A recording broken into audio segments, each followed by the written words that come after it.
everyone.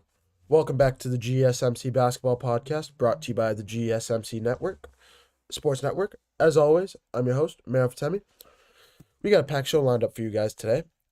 Just off the top of the show, if you guys don't like NBA playoff basketball, that's going to be a common theme on this podcast. So we are all locked in. NBA playoffs right around the corner. This past weekend being the last weekend of the NBA regular season. We got a packed show across both conferences, looking at both conferences, looking at a battle of the play-in tournament last night between the Warriors and the Clippers, as well as looking at the Golden State Warriors and seeing how deep of a playoff run they can go on in this year's standings as they're sitting in the 7th seed in a play-in tournament spot. As always, we got a packed show for you guys today, but before we get started, I'd like to remind you guys to please like and follow the show for more GSMC Sports Network content.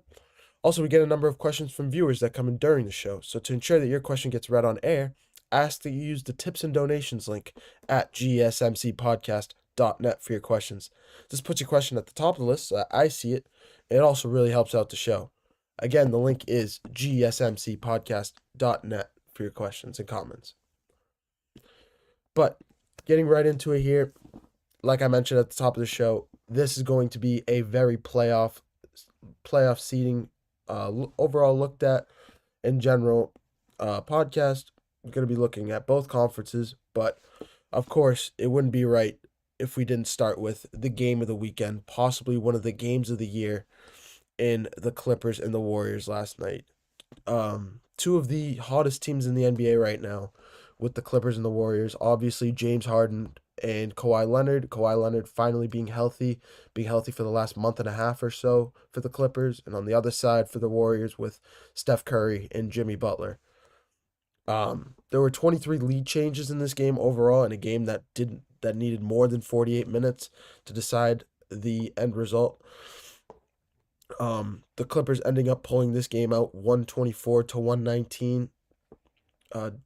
And like I mentioned, it was all about the top two duos in this, and for both teams. Steph Curry going off for 18 points in the fourth quarter, hitting timely threes, going 5 for 5 from the field. Jimmy Butler pouring in an extra 30 points. We're gonna get into more of his performance and what we expect from him come playoff time. But this was more about the Clippers than anything. Going down 37-25 early in the second quarter, climbing their way back into it, timely shooting from James Harden, Kawhi Leonard as well, Norman Powell, Ivica Zubac going off for 22 points and 17 rebounds, being an absolute force on the offensive glass, on offensive and defensive glass. He was a force all night long. He was a force. James Harden finishing with 39 points, Kawhi with 33. All around, it was an all-around performance from the Clippers, and they've been showing it off all season long. This one was no short of it. It was just another example. They're on a 9-game win streak as well at the moment, playing phenomenal basketball on both sides, with Ty Lue scheming them up to be successful on both sides of the basketball. The only point of concern I have with this team is their bench. But we're going to get into that and everything with this team in the later segments when we look at their upcoming playoff matchup with the Denver Nuggets. But switching gears to the other side with the Golden State Warriors again. Obviously, I mentioned Steph Curry and Jimmy Butler, but also another name noteworthy at the moment is Brandon Podziemski. Brandon Podziemski, who's really bursting on the scene over the last month or so, playing phenomenal basketball down the stretch, not only showing off as a third option, but just showing off as a kind of growing as a reliable scorer down the stretch here. We obviously saw it with the Lakers a couple weeks back when he went off for 28 points. And this one, once again, going for 19 points, hitting timely shots, not only in the fourth quarter, but all game long, playing a similar role to like an Austin Reeves with the Lakers. Podziemski is just a reliable scorer right now, and he's growing as a player. His third year in the NBA right now, and he just continues to get better as the season has gone on this year. But of course, it was the Steph Curry show down the stretch. The Clippers with a 6 point lead in the fourth quarter, and it was all Steph Curry after that, once that fourth quarter started, hitting 18 points to close out the quarter. He was flat out unbelievable all game long. There's no other way to call it. There's no other way to say it but that, because it was just it. Steph Curry is just one of those unique players where you don't need. He can make his own. He can create his own offense. He is the offense in a way. When the offense starts to hit a rough patch, hits their shots don't start. Whether the defense starts throwing a new scheme, or shots just stop going down. The rim just seems too small in a way. The hoop just seems too small. Steph Curry is a spark for this team. Has been a spark for the last decade since he's been in the league. Um, Obviously the greatest 3 point shooter we've seen, hitting with the 3 point record at the moment, all time 3 point record, hitting most threes in NBA history. He's flat. He's just one of the best. He is one of the best shooters of all time, if not the best shooter of all time, and he continues to prove it with he's shooting the best numbers of his career right now in his 38th season in the NBA, or not 38th season, but at 38 years of age at the moment. He's just playing phenomenal basketball on all sides, and he deserves all the credit in the world for it. Um, Another point for this Warriors team that continues to grow. We're gonna mention this more in a later segment, but um, Draymond Green is silently playing as the defensive player of the year candidate right now. In the interior right now, obviously he still goes for, on the offensive end, obviously he still can average 13 and 10 in his sleep. He does it almost every game, and that is it's pretty much been like that since, similar to Steph Curry, for the last decade or so for the soon to be Hall of Famer when he retires. But um Draymond Green has played unbelievably from the interior, defending the 4 and 5 positions, specifically the four. Obviously, the players in the center positions like a Zubats, and Anthony Davis, even a Jackson Hayes. Players with height are difficult for him to guard. Obviously, it's pretty much anyone, but for a player at 6'7", 6'8", 6'8" height, um, he can 6'8" or less. He can match up with any of them, 3, 4. Even he goes out to guard the 1 and 2, the point guard and shooting guard positions as well. So he's been phenomenal all year long, and he deserves defensive credit of the year considerations. Obviously, we wouldn't give it to him over, say, a Jaren Duran or an Asser Thompson or an Amon Thompson, but it's not. He still deserves credit. Asser and Amon Thompson, just the only thing that they have over them is not only youth, but I think it's similar to the MVP award, where it's difficult for a player to win Defensive Player of the Year more than once. We saw Giannis win it twice, and he hasn't won it since, even though he's been in the defensive conversation almost every year. We see Gobert in it almost every year. Rudy Gobert with the Minnesota Timberwolves. It doesn't matter. These players that are once defensive players, like a Drew Holiday, Marcus Smart as well, for examples, are they never give up. They don't ever fall off that line. They never fall off that base standard, so to speak. So it's just been interesting to see how Draymond Green's played all season long, and he deserves all the credit. The one thing that I have heard mentioned about this team, that we'll also get into a little bit later when we discuss more about the Warriors, as they look to decide their first playoff matchup, as they're in the play-in tournament in the 7th spot right now, is, honestly, imagine, I'm just going to say this hypothetically, but imagine if Draymond Green could shoot the three better in a similar way, say like a Kristaps Porzingis or a Karl Anthony Towns or a Joel Embiid, so to speak. Even a Giannis Antetokounmpo could shoot the 3-point ball. We saw it a little bit in versus the Clippers. He got hot from 3-point range, hitting 2 or more 3-pointers in that game. But he deserves, if he could shoot the three the way we know those guys like I mentioned can shoot the three. I don't even know. Draymond Green could be unbelievable. This Warriors team could be borderline unstoppable if that was so. I just looked it up. Draymond Green with 4 3-pointers, shooting 4 for 6 from 3-point range in the game versus the Clippers. This is the only time I've seen him have less than 7 rebounds in a game. It's very rare to see, but Zubats had 17 rebounds. So when you see a rebounding disparity like that in a game, obviously the rebounder for the other team is not playing as well, so to speak. But I'm going to take a short break. When we get back, we're going to take a look at the Eastern Conference playoffs, some of the most intriguing Eastern Conference playoffs matchups, specifically with the Knicks and the Pistons in the first round, as well as the Pacers and the Bucks. We're going to take a look at both of those series, give a little bit of a preview, and it's a little bit of an early preview because these series don't start until Saturday, but we're gonna take a look at both of those series. I'm gonna take a short break, and when I come back, we're gonna take a look at that. Sorry about that. I feel like I'm losing my mind. Is everybody in the world blind? Please, Lord, give me a sign, a sign.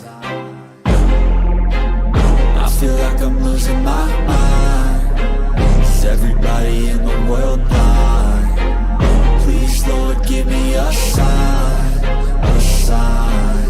I wanna be the greatest. Everybody on the fake shit. I look around and feel like everybody is the fakest. I make this every day and I'm impatient, hoping one day I blow up from the basement. Statement, the top is so vacant. I don't hear shit that I think is amazing. Waiting for my day when I'm playing sold out shows for 1,000 faces. Hey, give me that crown, get in my way and to be put down. It ain't your place, all this my town. If I want that shit, then I'll get it right now. I'm losing it, the noose it fits. I'm losing shit, a stupid myth. You choose to live or choose to dip. You choose to fight or lose your grip and lose a gift. I feel like I'm losing my mind.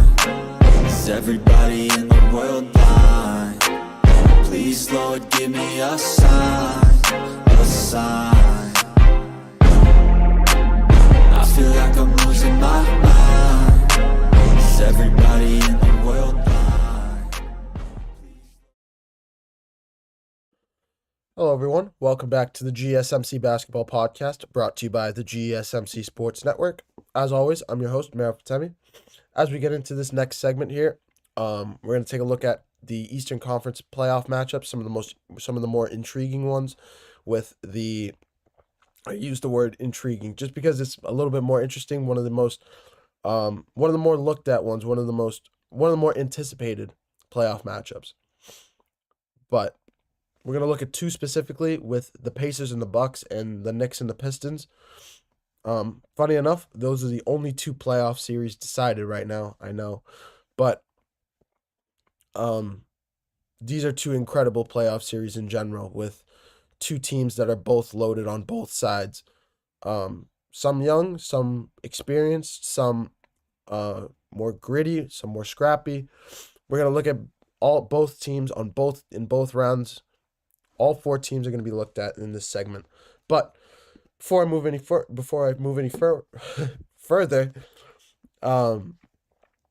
I'd like to ask that you like and follow the show for more Please like and follow the show for more GSMC Sports Network content.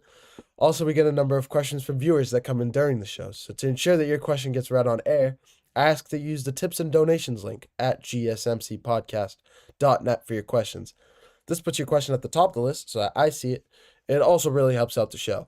Again, the link is gsmcpodcast.net for all your questions and comments. But getting right back into it here, we're going to get straight into it.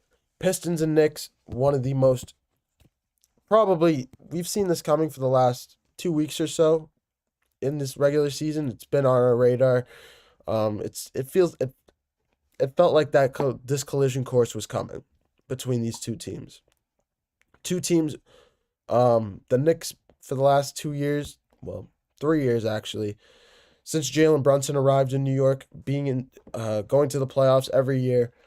For the last 2 years specifically, having the title of one of those gritty, scrappy teams you don't really want to go up against come playoff time. Just hearts of lions in a way.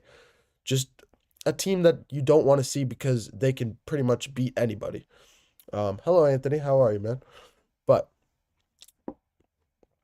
yeah, the Knicks, obviously, like I mentioned, just having that title for the last couple of years. But this year specifically, with the additions of Mikal Bridges, OG Anunoby, Karl Anthony Towns, the New York Knicks front office being very active in the offseason, really revamping and not revitalizing, but just rebuilding this team with a different identity in a way. Under Coach Thibodeau, they just seem like more of a finesse shooting kind of team than the scrappy build that they had before.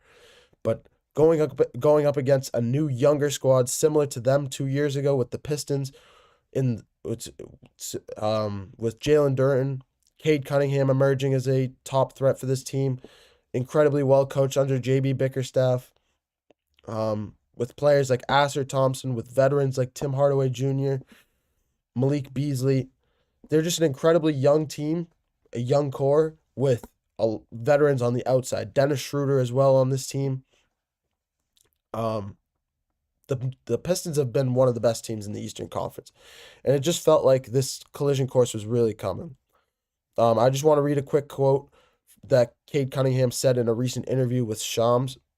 I want to be the best player in the world every day. I don't think there's too many players that you could argue above me. That's Cade Cunningham calling himself the best player in the world, saying he wants to be the best player in the world. And a player with that mentality, we've seen it time and time again. I'm going to make the comparison. I want to make the comparison. It's what we've seen for years with players with this type of mentality. But players like Steph Curry, players like LeBron James, Anthony Edwards is a recent example.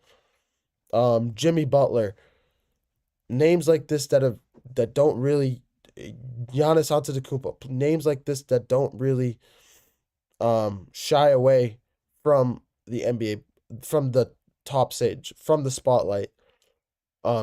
These players continue to shine time and time again come playoff time, and this is the moment. This is Cade Cunningham's moment in a way. This is his moment to put his name in that conversation.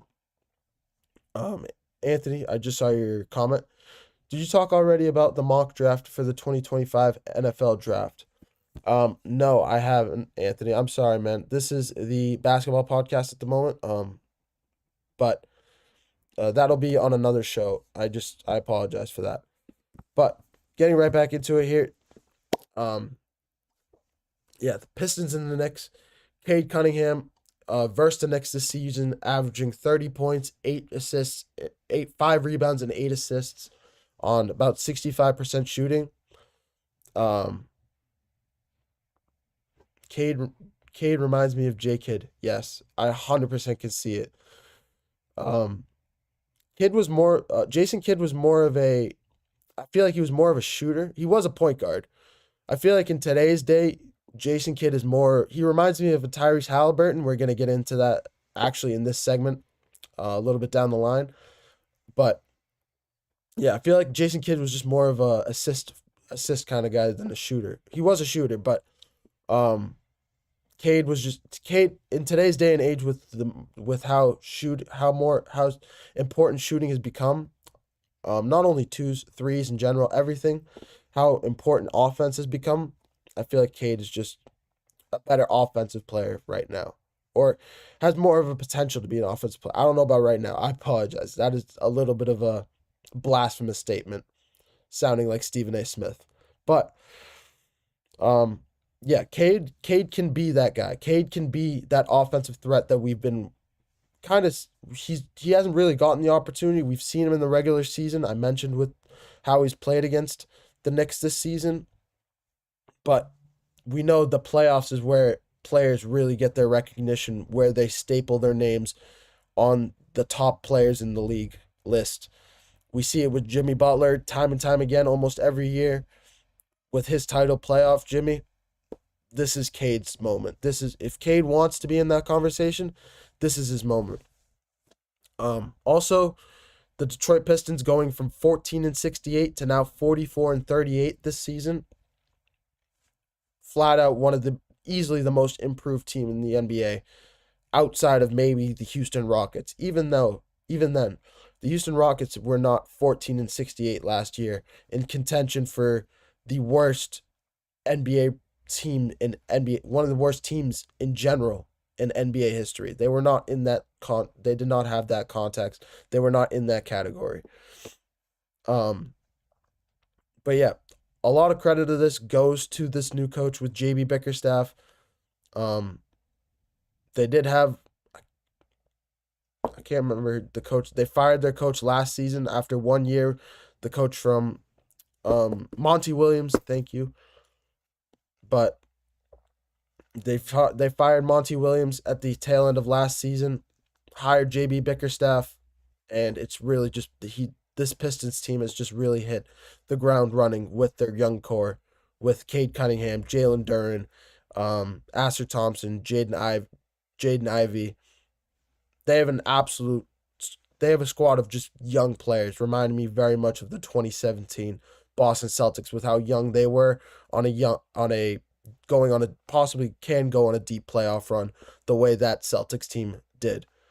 But I'm just going to read another quick comment here. Anthony, you've been very active in this segment. It's too early for the Pistons to make the playoffs, in my opinion. They're currently in the playoffs right now, and with the 6th spot. They're going to be facing the New York Knicks. This is their time. This is the moment. The regular season is over. The playoffs are around, and this is where basketball hits its peak. This is the best time of the year as a basketball fan. But I talked about the Pistons for a good long while. Let's switch gears to the New York Knicks side of things. Obviously we know 0-8 versus the top 2 seeds in the East. They did beat the Nets on Sunday by winning 113-105.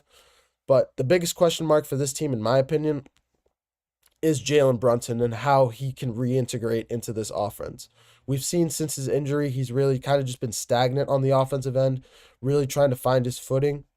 In a way, it felt like the offense started to figure a little bit of cohesion in a way with Karl Anthony Towns, Mikal Bridges, OG Anunoby, even Josh Hart in a way.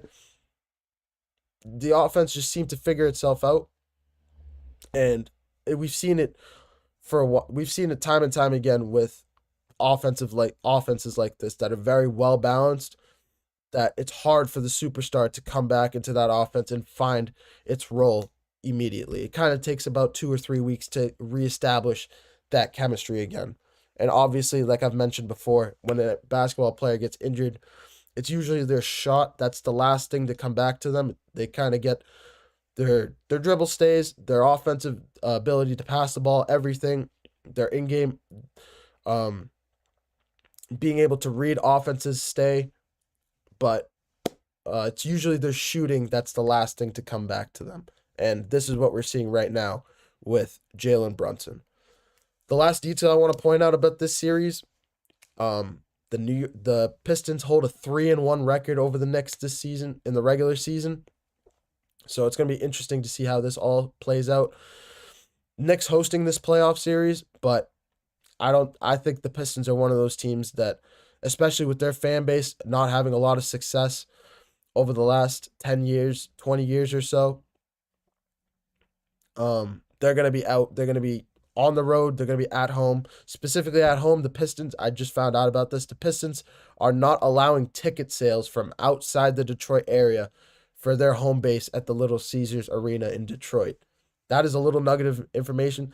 It's not a huge thing, but it's really interesting to see that they're holding this opportunity for the diehard fans that have really been waiting for this moment in Detroit, around the area, in Michigan, Ohio, Indiana, and I think they said parts of Pennsylvania, but just that little region up there, in the north part of the United States, in Detroit, in the Detroit area.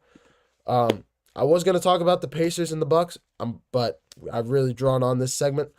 We're going to take a short break. In my next segment, we're going to take a look at the Pacers and Bucks, preview that series, and then after that, we're going to switch gears to the Western Conference. I'm going to take a short break, and then we're going to take a look at that matchup in the Eastern Conference.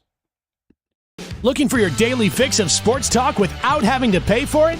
GSMC Sports Network is available on YouTube. Just search GSMC Sports Network. Get your fix of daily sports talk shows on YouTube, absolutely free. NFL, college football, NBA, MLB, MMA, UFC, fantasy football, and so much more. GSMC Sports Network has shows running all day long, with new sports shows starting every 2 hours. Just like on your favorite cable sports channel, except GSMC Sports Network is absolutely free. Just search GSMC Sports Network on YouTube to catch one of your new favorite shows, like the GSMC College Football Podcast, Chip Shot Football Podcast, Hoops and Heels Women's Sports Podcast, GSMC Basketball Podcast, and so many more. Check it out for yourself. GSMC Sports Network, now available on YouTube absolutely free. Search GSMC Sports Network on YouTube right now.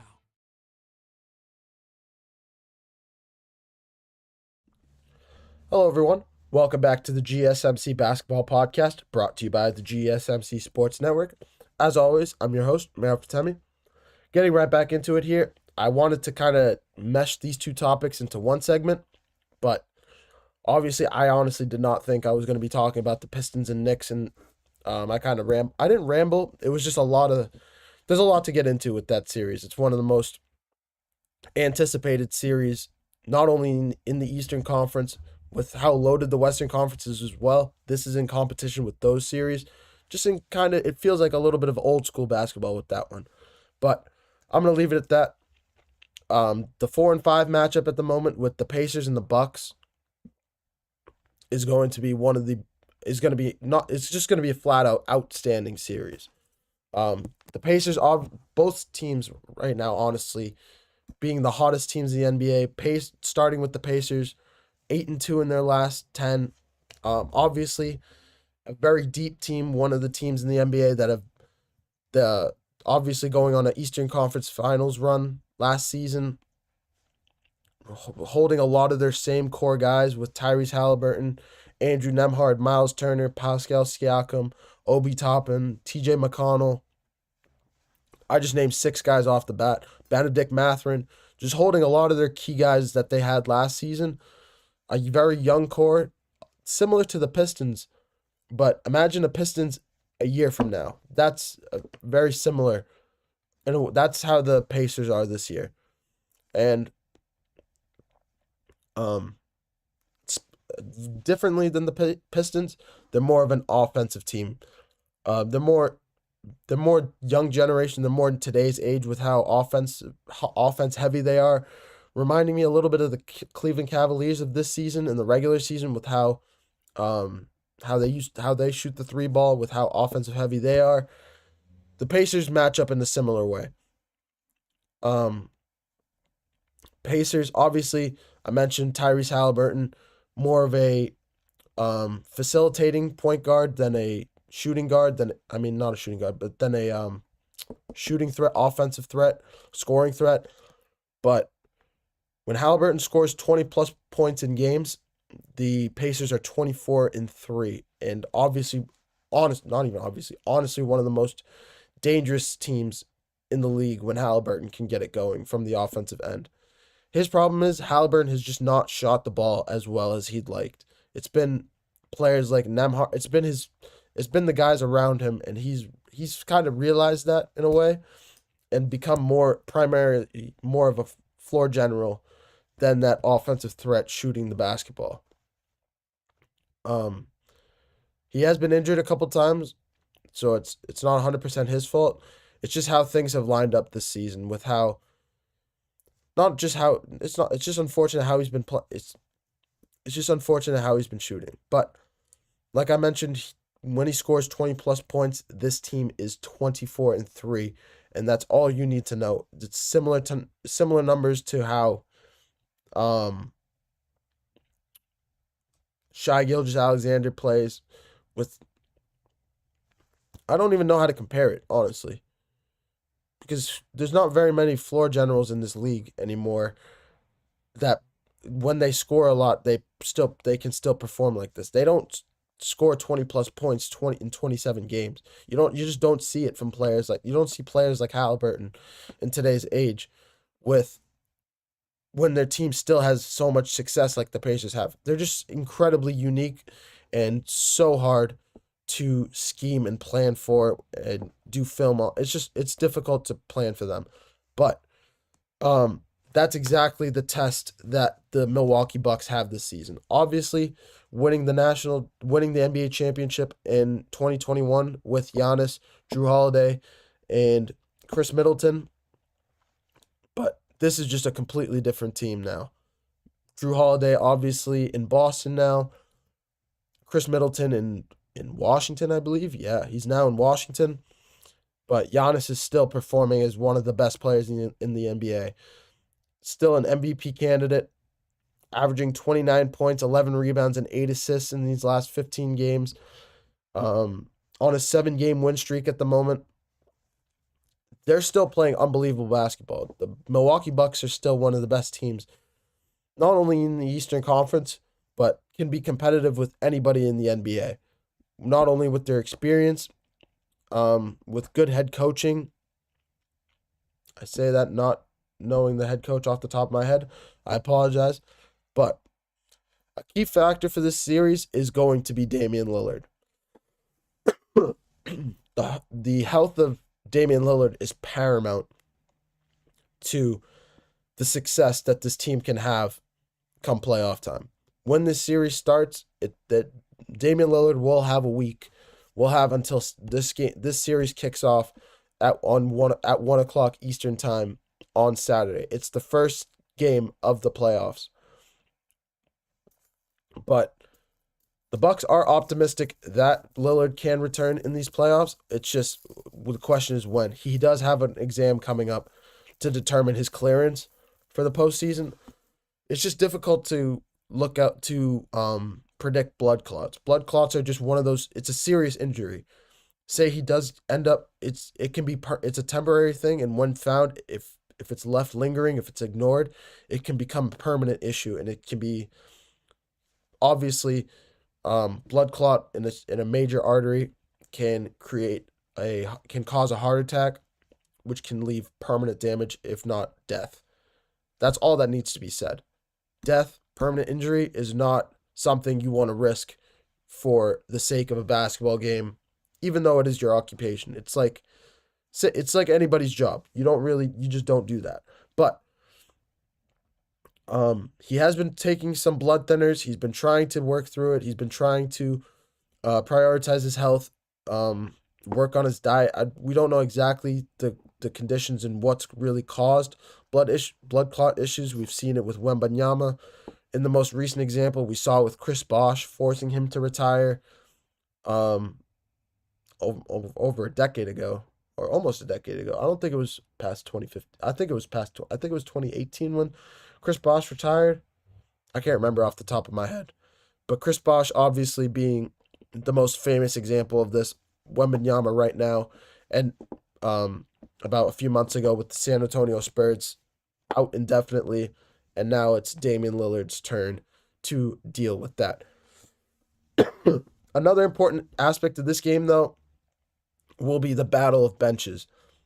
Right off the bat, the Pacers hold this one. I know the numbers say it's a little bit closer, but I think with how deep the Pacers can be, with the Pacers' ability to go 7 deep to score double figures, 10 plus points, seven players at the same time in one game can score 10 plus points. That ability is just such a game changer come playoff time. A lot of teams like to go 8-man deep, 8-man rotation, kind of try and shorten up their rotations. but the Pacers and utilized their endurance and overall play, long-term play, short-term play, used to try to maximize that short-term play. But the ability to have depth maximizes the long-term. Say a series can go 7 games. Multiple series go 7 games. We saw it with the Boston Celtics when they played the Golden State Warriors in 2022, when they went 7 games against the Miami Heat. I'm trying to think back to that playoff run. They went 7 games against Milwaukee. I know they swept Brooklyn. They went 7 games against Milwaukee, and then they went back-to-back 7 games with Miami that year, and then ultimately 6 games with Golden State. We saw they had a 2-1 lead.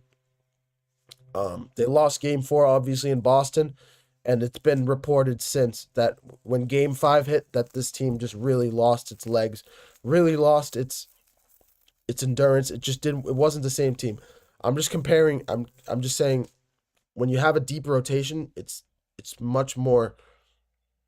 It just comes in handy in the long term. When games get long, when series go longer, when games come down to the wire, when games go into overtime, especially when you're playing almost every 2 days or so in the first couple of rounds, that's just the benefit of having a deep rotation, and that's what the Pacers have. On the Bucks side, it's gonna be easy. It's gonna be not easy. It's gonna be interesting to see how the Bucks bench can go up against the Pacers. Obviously, it's a little bit thinner. They do still have Bobby Portis, Kevin Porter Jr., Pat Connaughton, obviously having a massive game this past week or yesterday against the Detroit Pistons, going off for 43 points. But yeah, it's the play. It's going to be the play of it's going to be the battle of benches for these two teams and how they square off in the playoffs. It's when their starters are sitting, when the Giannis's of the world are sitting, when Damian Lillard, if he can play, is sitting on the bench. How will the Bucks bench respond to that? And will it be enough to hold off a Pacers squad? I personally think the Pacers will take this series probably in about 6 games or so. I would say 5 or 6 probably. I think the Bucks can take 2 of these games. But it's just gonna be interesting to see. Giannis has been playing better down the stretch here, but obviously it's going, like I mentioned, it's just going to be. I think the battle of benches is going to be the key difference in this series. I had the stat here. Give me one moment. In the season series, the Bucks hold the lead 3-1. I know it is a 3-1 lead, and that is seriously massive in terms of how this series can play out. The only game that the Pacers have won in this series, in the regular season series, was a 1-point victory for them, actually in March. But yeah, in that case, I wouldn't be shocked if this series goes 6 games. I'm still picking the Pacers to win in 6, but we'll see how that all plays out. I'm gonna take another short break. When we come back, we're gonna take a look at the Western Conference. We've spent about 20 minutes now looking at the East. We're gonna switch gears over to the West. Look at the Western Conference playoffs at the moment. Give a little bit of a prediction of the 2 series over there that are catching my eye. We're going to take a short break and take a look at that. Be right back, guys.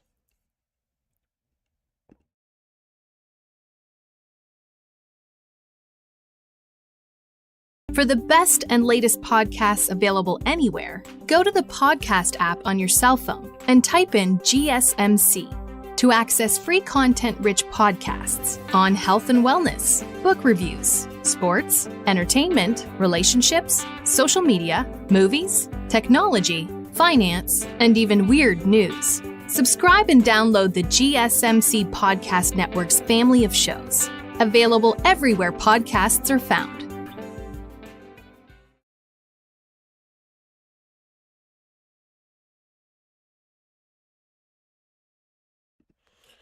Hello, everyone. Welcome back to the GSMC Basketball Podcast, brought to you by the GSMC Sports Network. As always, I'm your host, Mayor Fatemi. As we're getting into this next segment here, we're going to take a look at the Western Conference playoffs. Some of the most some of the most intriguing matchups I've ever seen across the board, 1 to 8, all the way across. All 4 matchups. Obviously, 2 of them are not set right now.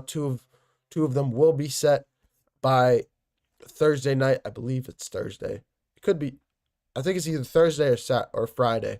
I can't remember exactly when that winner and loser of the 8 of those 2 matchups will be. But regardless, it's going to be unbelievable. But the one matchup I wanted to look at pre-playoffs, to give a little preview on, is the Nuggets and Clippers. The Nuggets and Clippers, obviously, we know the Nuggets just fired Mike Malone, going through a little bit of a not locker room issue, but front office issue, locker room issue, culture issue, whatever you want to call it, owners, disagreement between owner and front office, whatever you want to call it, honestly. This team is still one of the best teams in the NBA with with the best player in the league in Nikola Jokic, with Jamal Murray. They still have Christian Braun, Michael Porter Jr., guys that are still this team since firing Mike Malone. They have looked like they're a little bit deeper of a team. Obviously, Jokic was scoring about 30, 15, and 15 in his sleep before. We kept seeing a similar stat line to that, 20 plus points, 10 plus rebounds, 10 plus assists. We saw he averaging a triple-double. He is still doing that, but to a lower rate. We saw him against the Houston Rockets on Sunday. Funny enough, the Houston Rockets were looking to force the Nuggets into the play-in tournament, the Rockets playing all their starters despite locking in their playoff seed for the last week or so, despite being locked into the playoff to the number 2 seed for the last week or so, despite not having anything to play for, trying to force a first-round matchup between them and the Los Angeles Lakers, trying to force them into possibly a first-round matchup with them in the play-in tournament. But, yeah, 6 guys going into double figures in this one. 5 of them scoring over 15 points with Aaron Gordon, Michael Porter Jr., Jokic, Jamal Murray, and Russell Westbrook. I know Russell Westbrook has been getting a little bit of heat lately with the rumors between him and Mike Malone, possibly Mike Malone being a little bit getting too close to him in the locker room, giving him a little bit of extra second chances, specifically after that game against the Minnesota Timberwolves when he had 2 key turnovers that ended up costing them the game in overtime against the Minnesota Timberwolves.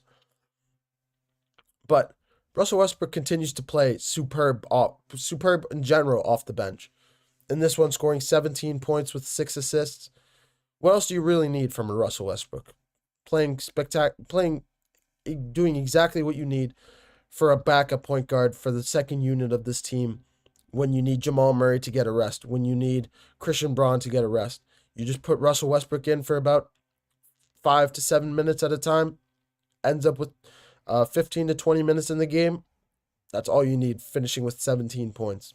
All you really need from him as a player. But yeah, this team, I think I've said it before, the X factor for this team is an Aaron Gordon, is the Michael Porter Jr.'s of the world, the Christian Brauns. We know Jokic and Jamal Murray will show up in the playoffs. We know their offensive efficiency. We know how they can be. But at the end of the day, it's going to be the play of Aaron Gordon with how he's played, how he can shoot the basketball from 3, the way he can rebound, the way he can be a little bit, he can allow Jokic to take a little bit of a step back when he needs a break on the defensive end. Even on the offensive end, on both sides, he can be an offensive piece, a defensive piece in general. That's Aaron Gordon for you. Michael Porter Jr., a little bit of a flip side. not as much of an offensive threat, but when he can get it going on the defensive end, when he can lock down his guy, usually guarding the 2 through 4 positions, he's an unbelievable defender. He has the height on anybody. He's an incredible athlete, sitting 6 feet 10 inches tall. He's an incredible player. So he's another X factor for this team with Jokic. But switching gears to the other side with the Clippers. I apologize. I keep grabbing my head. I don't know why. I have a little bit of a headache right now. But switching gears over to the other side with the Clippers. I mentioned it at the top of the show. This team is possibly one of the best, is arguably the most dangerous team in the Western Conference right now. Arguably. With how they've played down the stretch, with how formidable this team has been, 19-3 since March 4th. This team is one of the best. This is one of the best teams in the NBA. One of the hottest teams. That matchup between them and the Warriors last night it felt like a playoff game. And I mentioned it, scoring 23 points in that game. Just overall, one of the best teams in the NBA. But it's been the health of Kawhi Leonard down the stretch in the last month that's really turned this team's season around. They were sitting around the 9-10 spot, sitting close to 500, about, I think, just off the top of my head, they were about 27-26, 28-26, something similar to that. They were around the level of the Golden State Warriors before the Warriors acquired Jimmy Butler, where the Warriors were sitting at the 11th spot, 25-26, and then jumped up all the way. They were at the 5, finishing at the 7 due to tiebreakers and everything of that nature. But the Clippers ending up with the 5 seed in this one. This is the 4-5 matchup. The Nuggets at 4, Clippers at 5. The Clippers on a 9-game winning streak. And it's just really been the health of Kawhi Leonard, as well as Norman Powell. Norman Powell has been a key piece for this team. Another similar, more Austin Reeves-esque than a Podziemski. Podziemski is still growing into an Austin Reeves kind of player. Norman Powell is a seasoned veteran. He's been around the league for years. Obviously, we remember those years when he was with the Toronto Raptors. I believe he won a title. He was with that team that won the championship in 2019. I believe. Don't quote me on that one. But obviously, if that to be so, teammates with Kawhi Leonard, they had chemistry back then. Jesus, I have a splitting headache right here. But the Los Angeles Clippers are one of the best teams in the NBA. The defense of Kawhi Leonard is coming true. It's going to be interesting to see how. I think he's probably going to be guarding Jamal Murray. There's no way he guards Jokic. It's going to be interesting to see how Jokic and Zubac's matchup plays out, with how Zubac has been playing over the last month or so, finishing with 17 points and 22 rebounds in his last game, being a triple-double machine. He's been an unbelievable center for this team, unbelievable rebounder on both ends of the glass, offensive and defense. We've seen his facilitating game improve, passing the basketball, not facilitating offense as much, but being able to be like a push and pop kind of guy. Push it into the middle of the interior and pop it back to the outside for a three-pointer. That's the kind of guy, that's the vision that Ivica Zubac has added into his arsenal, added to his offensive game, and he's really growing into one of the top premier centers in the NBA. He was always one of the better ones. He was always above average, but he's going from good to great level of centers, entering the top 10, arguably top 10 centers in the NBA today. But yeah, Zubac, Jokic, Kawhi Leonard, Jamal Murray, Norman Powell, Michael Porter Jr., or Aaron Gordon. This is going to be a very entertaining series across the board. Very entertaining.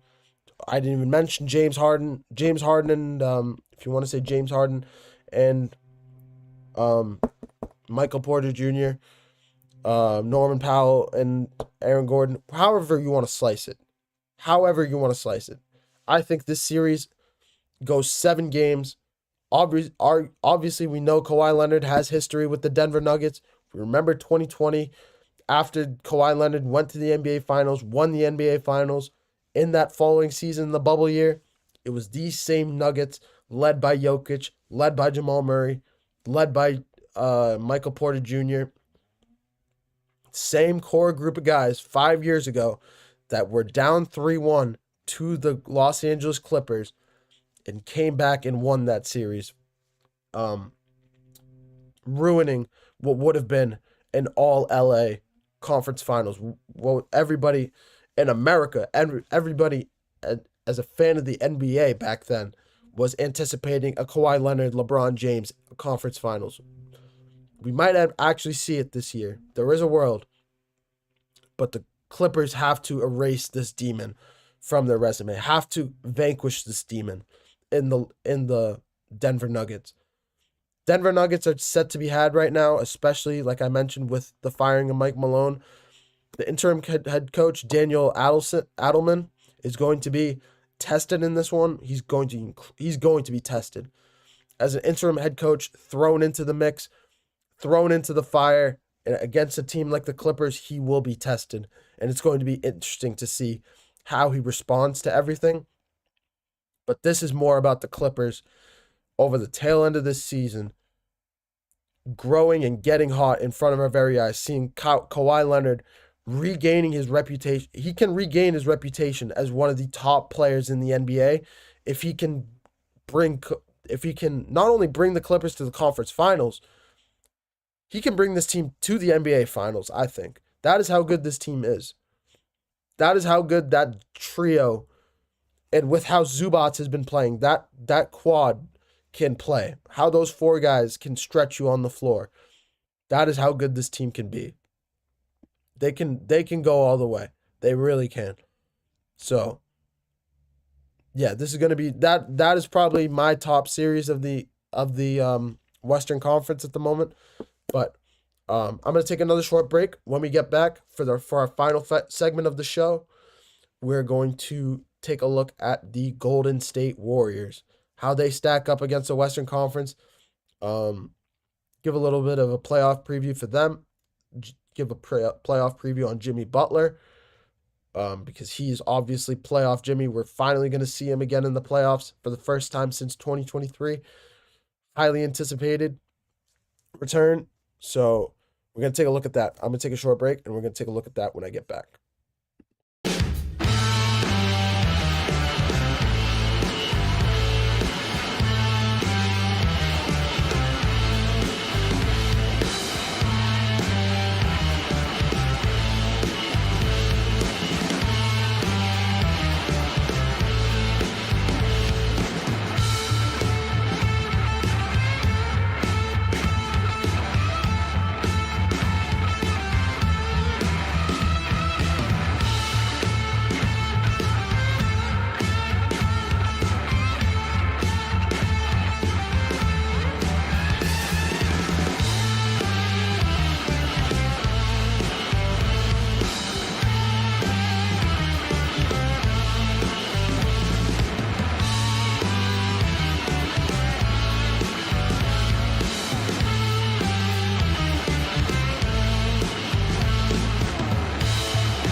Hello, everyone. Welcome back to the GSMC Basketball Podcast, brought to you by the GSMC Sports Network.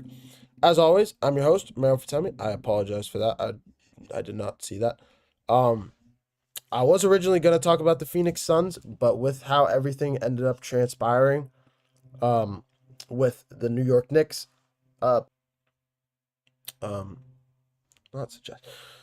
understatement. That's the word I'm looking for. This is going to be the final segment of this show. We'll take a look at the Suns possibly tomorrow or on another show this week. We will get into them this week. I promise They are one of the hottest topics in the NBA right now with how the Suns have been a disappointment. But that is not going to be covered on this show. Not today. But this is about the Golden State Warriors. This is about Steph Curry looking to finish off his career in the last few years of his career, trying to bring this team to another bring this team not only to another NBA Finals. I apologize for the leaf blower in the background. I just noticed that being captured on the audio for all you guys at home listening to this. But yeah, the Golden State Warriors, obviously Steph Curry trying to add another NBA Finals berth to his resume, trying to bring this team to the NBA Finals once again, obviously winning 3 titles in the 2010s, one in 2022. He's just trying to bring his team back to the promised land and win another championship before he retires. These last few years of Steph Curry's years, it's so crazy how time has flown by, but it's the truth. He is getting old, and we just have to appreciate him while he's here. Similar to how we are looking at LeBron James right now. Similar to how we are still looking at Kevin Durant and the Kawhi Leonards of the world. All the veterans, all the old heads that have been around, the top players in the league that we will miss when they retire. But while this is about Steph Curry, I think the X factor for this team to depend on how far they can go in the playoffs is the play of Jimmy Butler. Jimmy Butler, like I mentioned at the end of last segment, having the title of playoff Jimmy. We haven't seen him since 2023. He has been missing since 2023, but he is still one of the best players in the league. He's still an unbelievable talent, and he's nothing to sneeze at as a player. Obviously scoring 30 points in his last game against the Clippers. We saw him starting to grow his offensive arsenal, playing more of a bully ball. We saw him posting up, not Zubats, I think it was Norman Powell. We saw him using his mid-range game more, shooting 12 of 20 from the field. He's still an unbelievable player. He's still one of the best. He can still perform at a top level, and this is his moment. This is where he shows off his greatness. This is where he shows off his worth as a player, as a superstar in this league. This is the moment we've been waiting for since the trade deadline for the Warriors, and this is where we're going to see if it's all going to it's going to play dividends for this team overall. Another point I want to staple down for this team and how they've played down the stretch since the trade deadline. They have the number 1 defensive rating since the trade deadline. And that is not a joke. The Golden State Warriors, under Steve Kerr, obviously Steve Kerr is a defensive genius. We've seen him in past years with the Golden State Warriors in those dynasty years between 2015 to 2019. They were extremely formidable on the defensive end of the ball. I mentioned Draymond Green being a consistent defensive player of the year candidate.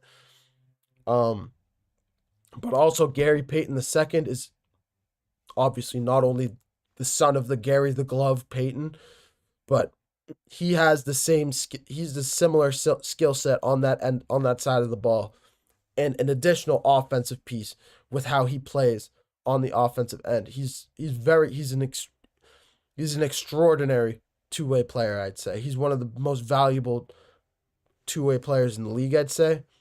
Outside of maybe a Jaylen Brown, I can't really think of another. Maybe not even a Drew Holiday. Probably a Jaylen Brown is probably the most valuable. But Kawhi Leonard, but Gary Payton II he's still very young, and he has the potential of being one of the better two-way players in this league. But yeah, Kevon Looney, Moses Moody, Draymond Green.